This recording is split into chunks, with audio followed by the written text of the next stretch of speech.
In the other video for this week, I talked about the relationship between science and religion in general. And the basic argument I was making was that you kind of have to look at that relationship on a moment-by-moment, case-by-case basis. You have to zoom in on one particular instance of their interaction to understand it. There's probably not going to be a general formula that you can use to understand all interactions between science and religion. So with that in mind, let's zoom in on one particular case. Let's pick a case of science and religion interacting and try to think through it a little. And there is no more classic case than the trial of Galileo, sometimes called the Galileo Affair, where Galileo is put on trial by the Catholic Church for going against church doctrine. And this is very often held up as a clear instance of religion suppressing science. Okay, so let's go through this. A little bit of background about Galileo. So he's born in 1564 in Italy. He's born into a noble family, but a family that had kind of fallen on hard times. So they have the official title of nobility, but they're a bit hard up for cash. But by the time he dies, he's both rich and famous and nobility. So he really kind of climbs in the social ladder of Italy in the 1500s. He's born a devout, well, he's a devout Roman Catholic. He's born a Roman Catholic, but he continues that throughout his life.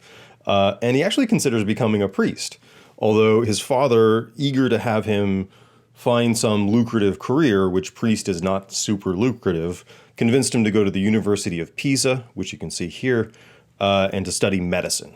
So he eventually switches from medicine to mathematics and was eventually appointed the chair of mathematics at Pisa. So he really distinguishes himself in university, becomes a professor, becomes the chair of mathematics.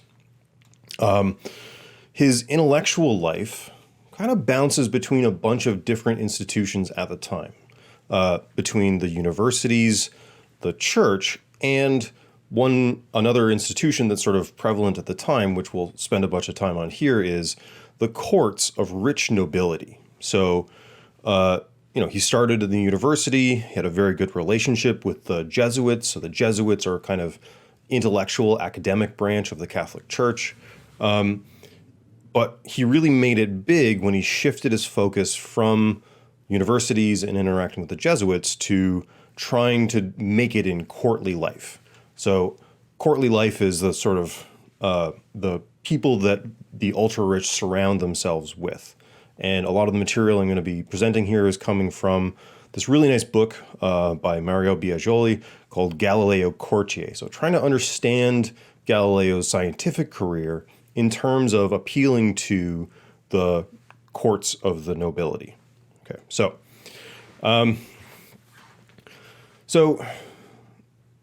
this graph is from Steven Pinker's book, The Better Angels of Our Nature. There's been serious questions raised about Pinker's overall thesis that people are just getting. So his thesis in this book is things are just getting better and better economically, socially, in terms of violence. There have been very serious questions raised about that and about Pinker as a human being. But this one specific graph, I think we've got some really good evidence that this is reliable. And it shows a steep decline in the percentage of aristocrats who died from violence. So we've got pretty good evidence about the lives of the rich people during this period. So this graph goes from 1350 to about 1800.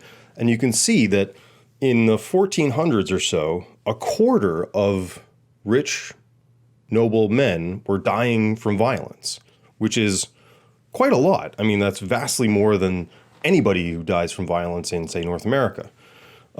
And it's in this very steep decline. So throughout the period of Galileo's life, he's sort of born in the mid-1500s to 1600. We're in this very steep decline of rich people having a taste for seeing their own blood, let's say. So they were shifting from doing things like dueling or going off to war to other ways to show their kind of, their power and prestige and ability. So Biagioli argues that debating ideas and scientific ideas included became a kind of replacement for dueling. So before this period, I mean, there's still dueling going on in this period, but more and more people are interested in fighting things out with words rather than swords. So dueling, like debating, has a kind of formal structure in this period, and the goals might be a little unfamiliar. So there's no shame in losing a duel. Losing a duel is not a loss of prestige. Putting on a good show is what makes you maintain your status and prestige through a duel. So if you fight bravely, if you accept the loss calmly, those are things that show that you're the quality person that the duel is supposed to determine. Similarly, debating in this period, so courtly life involves bringing in a couple of brilliant thinkers and having them argue in front of the court. And the point wasn't really to decide who's right quite so much as to decide who put on a better show. So the kind of entertainment value of the debate was more the point than deciding who's right. Just like showing your honor and courage in the debate or in a duel is more important than actually winning the duel. So if you win the duel by fighting dirty, your social status goes down. If you lose the duel honorably, you retain your status. Similarly, in a courtly debate, you get a couple of smart people in to sort of entertain the court by having a debate. And if you put on a good show, you're charming, you're interesting, you're accessible, that's probably worth as much or more than being right. So debating became this kind of play fighting activity that's popular amongst the court as they're slowly drifting away from the idea of just killing each other for fun. Okay, so in courtly life, just for background, there's a kind of network of what are called patrons and clients. So clients are people who are less rich and less prestigious, and what they would do is, so you are the client and you're trying to climb the social hierarchy, what you do is give a gift to some patron. This can be kind of anything that you want. So, some demonstration of your loyalty to the patron, and then the patron would be obliged to give a gift back to you, a larger gift. Now, acknowledging the gift was a kind of acceptance of the relationship between patron and client. So you can't just go to if you're just some random person, you can't go to the Pope and say, here's $5, please give me $10 back, because you're trying to make too big of a jump. But you can work your way up the social hierarchy by, say, giving a gift to a patron, and the gift they might give you back would be access to somebody closer to the centers of power. So that's a nice gift that your patron can give you, is hooking you up with somebody who's more important than them in order to continue your climb up the social hierarchy. So they give you maybe a money or a job or access to a even more famous person in this gift exchange economy. Okay, and if you're looking for a patron in 1500s Italy, you want the Medicis, because the Medicis are the rich people. So they are one of, if not the richest family in Europe during this period. They made their money in textiles and then banking, and that money translates into quite substantial political power, as well as kind of huge cultural influence. So families like the Medicis bankroll the Renaissance. Essentially, they're paying huge amounts of money to artists and poets and sculptors and scientists to sort of like enrich their environment and to establish themselves as cultural authorities. So back to Galileo. All right, so that's a brief picture of courtly life. Back to Galileo. So he's working in the universities. It's a good gig. It's not going to make you rich and famous. But he had a bunch of sort of side hustles, and he was quite an excellent craftsman. So he's good at making things. One thing that he makes is a military compass. So this isn't like a find north compass. It's a compass used to aim cannons. So you use this to calculate where the cannonball is going to land, which if you're rich and famous in this period, that's a really important bit of knowledge to have, right? So you use this to calibrate where you're aiming your cannonballs. And he gifted this to Cosimo II of the Medici family. He's the young heir of the Medici family. And as a reward, Galileo's given the opportunity. He's given a job. He's given the opportunity to spend a few summers as a private tutor to Cosimo II, which is a really nice jump for him in his social status. That is, he gets access to this family that's this enormously rich and influential family. He gets access to the courtly life surrounding them for this gift. But his real blockbuster gift is actually his telescope. So the popular story has it that Galileo invented the telescope. He did not invent the telescope. What he did was hear about the telescope and the basic principles that underwrite it. By the way, those principles are the principles of optics that had come into Europe from the Islamic world. So he hears about the basic idea of the telescope and then figures out how to improve it. So he gets a jump from about 3 times magnification to, say, 20 times magnification. And he built a bunch of these and sent them out to the richest and most famous people he could think of as gifts in this kind of patron culture, patron-client culture. And it worked. It really worked for him. So using this improved telescope let him make a bunch of observations that nobody had made before. So, for example, he observed craters on the moon. Now, when you look at the moon with the naked eye, obviously there are some differences in coloration, but the prevailing wisdom at the time was that the moon is a perfect sphere, and those are just sort of visual distortions that we're seeing. So in Aristotle, everything above the lunar sphere is perfect, mathematically perfect and unchanging, if you recall.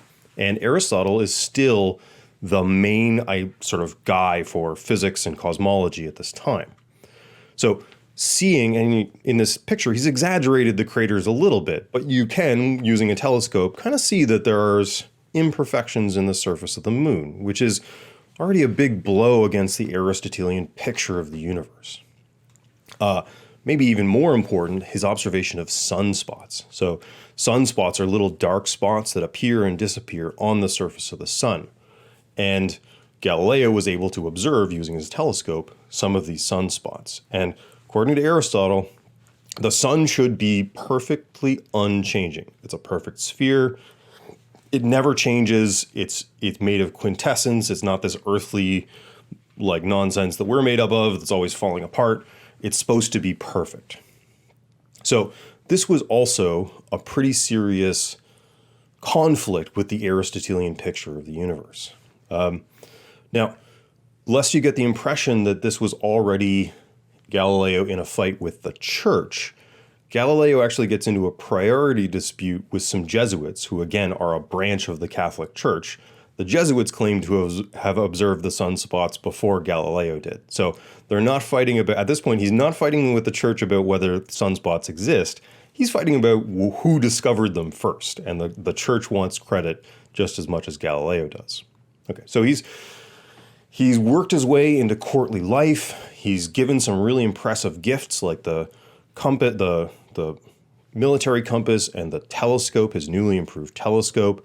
And he's taking some pot shots at the Aristotelian picture of the universe.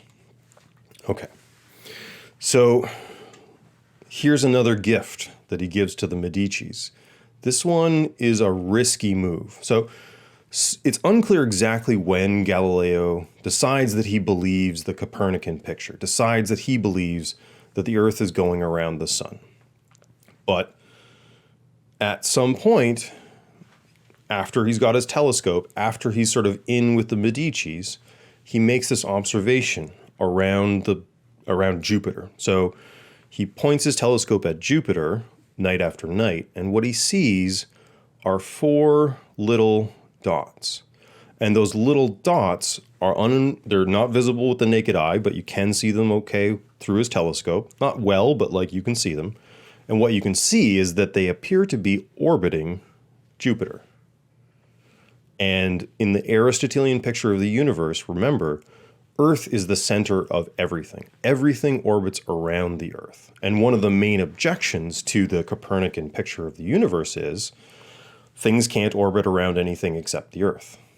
So Galileo makes this observation. He says, aha, what I can see here is something orbiting around Jupiter. It's not orbiting around the sun. So he's going to leverage this as part of his argument that the Copernican model is the correct model of the solar system. And he gifts these stars to the Medicis. So he names them after the 4 children of the Medici family. He writes these, the letters from clients to patrons are just dripping with servile bootlicking at this period. So he writes them a letter that says, since I was evidently influenced by divine inspiration to serve your highness and to receive from so close the rays of incredible clemency and kindness, is it any wonder that my soul was so inflamed that day and night it reflected on almost nothing else than how I, most desirous of your glory, might show how very grateful I am towards you. And hence, since under your auspices, most serene Cosimo, I discovered these stars unknown to all previous astronomers, I decided by the highest right to adorn them with the very august name of your family. Okay, so this is a gift he's giving them. He's naming these newly discovered stars after them. But it's a tricky gift because he's using these stars as evidence for his theory of how the solar system works. And by naming them after the Medicis, he's kind of making them implicit in his picture of the solar system, which is under dispute at this point. So there's a debate going on about various models of the solar system, and he's kind of dragging them into his side of that debate by naming these stars after them and claiming that he can tell that they're rotating around Jupiter. And this was, okay, I want to emphasize what an amazingly good rhetorical move this was by Galileo, because the Medicis had been already sort of associating themselves with mythological entities. So the Medicis had made their money through banking, which is not the typical way to make money in this period. It's not the standard way. The standard way to make money is to be born into money, own a bunch of land that your family's owned since they took it from somebody else in a war 400 years ago. So they're spending a lot of time and energy. One of the reasons why they're putting out so much money into bankrolling the Renaissance, essentially, is to culturally legitimate themselves, to kind of give themselves the aura of status that you would get from having hereditary money.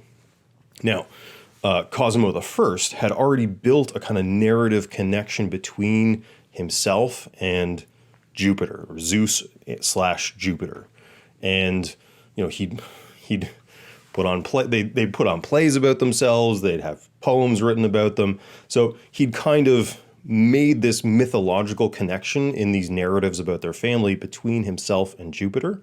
So Galileo naming the moons of Jupiter after Cosimo's son fits really neatly into the story that they're already telling about themselves. It's a perfect fit, but it's still risky for the Medicis because Galileo is apparently drawing them into this debate that he's having with the church. Okay, so this discoveries of the Medici stars had this kind of dual function for Galileo. One, it was a really nice gift to the Medicis. You're enhancing their prestige. It's a fun new discovery. It's exactly the kind of thing that courtly life enjoys. You can bring your telescope to court and let people look through it and say what they see. You're naming these newly discovered heavenly bodies after them, so their names are written into the stars. It's a really nice gift. But it's also a bit of evidence for him that the Earth is not the only center around which things orbit. So it's got both a good patronage story and a good scientific story for the case he's trying to make for heliocentrism. Okay. But there's already competitors to the Ptolemaic system that we talked about a couple weeks ago. So Tycho de Brahe is an astronomer, and he's already come up with an alternative model of the solar system. So in Tycho's model, sometimes the Tychonic System, the sun orbits around the Earth. The sun and the moon orbit around the Earth, but all of the other planets orbit around the sun. So Tycho's already got this system, which is backed up by very good observations. Tycho de Brahe was an excellent sort of observational astronomer, and he's got a pretty good system for explaining things like why Mercury and Venus always show up close to the sun. So Tycho's system has that baked into it. And he doesn't have to say that the Earth is flying around the cosmos at a zillion miles an hour or whatever it is. So Tycho's system is a kind of competitor to the Copernican and the Galilean system at this point. And the church was more on board with the Tychonic system than the Copernican one. So, as we talked about last time, Copernicus's model had been published decades ago. It was published in 1543, and initially the church really didn't have a problem with it. They didn't mind it at all. In fact, some churchmen were sort of encouraging him to publish. What they wanted from Copernicus was to say that this is a model, not the truth, right? This is a convenient way of doing calculations, not the reality of how the solar system actually works. There were some serious problems, in fact, with treating it as a physical reality. Some quite well worked out arguments against the Copernican system as a picture of the solar system. For example, stellar parallax. So if the Earth is going around the sun in this ginormous orbit, it stands to reason that we should be able to see some shifts in the position of the stars. You know, when you're driving along in a car and things in the foreground are moving past faster than things in the background, we'd expect to see some of that in the sky. Unless, and no stellar parallax was observed. So you couldn't see the stars moving relative to each other when we go from summer to winter. So that doesn't make any sense unless, you come up with some really weird hypothesis like the stars are unimaginably far away. That would explain it, but it's a radical shift in the way people think about the solar system. And generally speaking, you don't want to make huge, wild, ad hoc additions to your theory in order to explain away observations. Another one, the path of falling objects. So here's an argument that was very common at the time. Look, you're telling me that the Earth is going around once every 24 hours. Why is it that if you go up to the top of a tall building and drop something off of it, it doesn't zoom off towards the horizon? It just falls straight down. Or, if the Earth is spinning incredibly fast, why don't we all just fly off into space? Like, I know what happens when you spin something round and round, it flies off. So why is it the case that we're not flying off the Earth? So these are obviously all arguments that can be answered. There's serious answers to all of these. And the answers come from something like inertial physics. So inertial physics is the idea that, things in motion tend to stay in motion, things at rest tend to stay at rest. This is not part of Aristotelian physics. So for Aristotle, things only move when they're acted upon by something, right? So the Earth's desire to get back to the Earth moves it, but once it's where it likes to be, it'll just stay put. So Galileo, in response to these types of arguments, and as part of his larger program of physics, develops something like inertial physics. It's not the modern version. So in Galileo's version, the explanation for why we don't all fly off into space if the Earth is moving once around every 24 hours is what you might call circular inertia. So the idea that once something is going in a circle, it'll tend to stay going in a circle. Now that's different than the modern notion of inertia, which is things tend to move in a straight line. But he didn't have a worked out theory of gravity at the time. It's not until Newton that we get a well worked out theory of gravity. So he's got this, to answer some of these arguments, he's got to say, well, maybe the universe is just unimaginably vast, and maybe physics is different than we thought it was. So he comes up with this new theory of physics to justify his fairly weird theory about the solar system. And if you saw a modern scientist behaving like this, you say, well, if your theory is correct, we should observe this. You say, but I came up with a completely different theory to explain that other thing too. You'd start being suspicious, right? You start saying like, okay, it sounds like you're just trying to patch things up to make your theory work. So at the time, I think it's hard to say that Galileo had a really convincing argument for his position. That's a very complicated and detailed question, which historians have wrangled over quite a bit, but it certainly wasn't an obvious knockdown case. People who thought really hard about this stuff could legitimately look at Galileo's evidence and say, yeah, I don't think that adds up. And Galileo had what was considered by the scholarly classes at the time the bad taste to write in Italian rather than Latin. Latin was the language of learning at the time, and Galileo was writing in this. I mean, the traditional way to do scholarship was to write in Latin. It would be very ponderous and detail-oriented and boring. And Galileo wrote in this snappy, accessible Italian. He wrote in dialogue, so it would be a couple of characters talking the ideas through. So it was accessible to a very wide audience, just the kind of thing that would appeal to the courtly patrons that he's trying to, make friends with. So the book that got Galileo in the most trouble was a dialogue between three characters, between Salviati, who's a kind of stand-in for Galileo, Sagredo, who's an intelligent and neutral layman, and Simplicio, a dogmatic and somewhat dim Aristotelian. So Simplicio comes off as a bit unintelligent in this debate, but he's also kind of a stand-in for the official church doctrine. So Galileo writes this fun, snappy dialogue where the church is being played by a dimwit. So this does not ingratiate him to the church. And finally, he's using an instrument. All of his new stuff is based on this instrument that, frankly, they understand it somewhat, but it's not well established that this instrument is giving you an accurate representation of reality. So, it works when you point it at stuff on Earth, but they have no way of confirming that when you point it up at the stars, it's not giving you weird artifacts and stuff that's not really there. They have no way of confirming that it works on heavenly bodies. And at the time, there was a real sort of physical distinction in theory between the skies and the Earth. Remember that Aristotle has this very important distinction between the heavenly and the earthly. So when other people pointed this telescope, this was not a high-quality telescope by modern standards. It's got a very narrow field of view. And when other people looked for the Medician stars, for those what turned out to be the moons of Jupiter, they disagreed about whether they could see anything or not. So he's using new physics, fancy rhetorical techniques that look more like,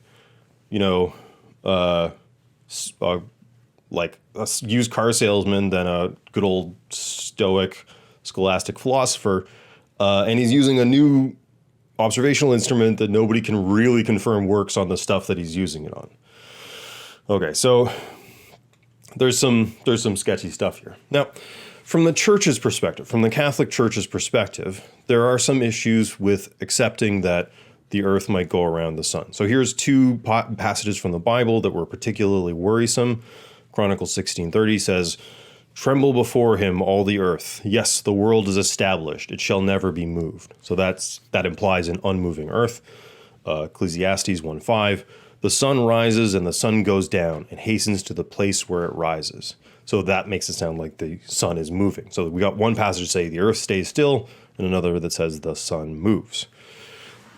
Okay, but the Catholic Church sees it as their main job to interpret the Bible for people.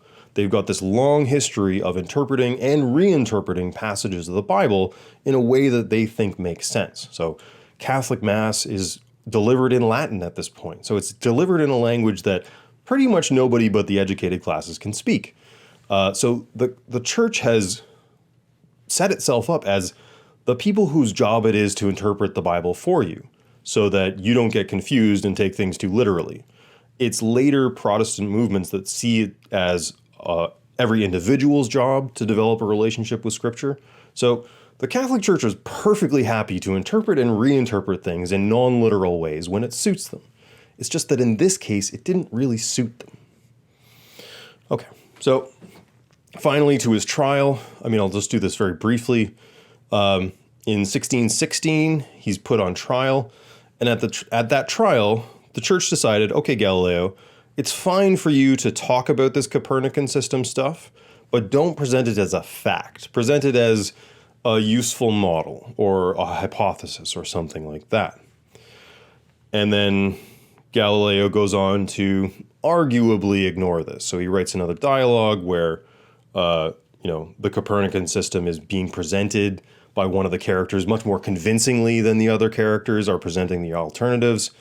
And then in 1632, he's put on trial again. And this time it's not for the crime of trying to argue that the Earth goes around the sun, but for the crime of having ignored the first order. So if there's anything that the Catholic Church is keen on at this point, it's obedience. They really want you to do what they specifically told you to do. And it was decided that he had not, in fact, obeyed the first decision. So he's sent to prison. He is shown the instruments of torture that the Inquisition would use on people, and they really did torture people. But he's not tortured. He is given house arrest. So he's found guilty. He apologizes. He says, "I didn't mean it," and then he's sentenced to formal prison, which was spent initially at the villa of the Grand Duke Medici, the son of Cosimo II, followed by a stint at the palace of the Archbishop in Siena, where Galileo is reported to have worked in, quote, an apartment covered in silk and most richly furnished. He then moved on to his private villa. So this is a picture of his private villa in Tuscany. Here it is today. It's not enormous or palatial, but it's pretty nice. He's got a complement of servants. He's got a certain amount of wine that he's allotted for every day, kind of thing. He's living a pretty reasonable life. He's living better than I will probably ever live in terms of material circumstances while he's in prison. So this was embarrassing for Galileo. It's certainly not how he wanted his scientific career to end, but he's far from like rotting alone in a jail cell. It's a bit more like a forced retirement than anything that we would recognize as prison. Okay, so to sum that all up, I do think this is an example of the conflict between science and religion. This is a case where religious authorities didn't want to be defied on matters of fact. A scientist defied them and was punished for it. So if that's not a conflict between science and religion, I don't know what is. But I hope that the details, filling in some of these details, shows you that it's not as simple as just like the Catholics just wanted to control things and therefore they told Galileo to shut up. I mean, they had pretty serious arguments against his position. They really wanted him to play nice and not insult the Pope. And if he'd done that, he probably would have gotten away with presenting the Copernican system. So it was almost as much the disrespect as the facts of the matter. And a third thing that I'd like you to take away from this is just how different science looks at this period. So Galileo is as much a performer and an entertainer as he is a kind of dry scientist. And that's at least partly what gets him into trouble as well. Okay, so just one case of the relationship between science and religion. There's a bunch of different cases and they look quite different, but I thought this was an interesting one to kind of focus in on. Okay, thanks.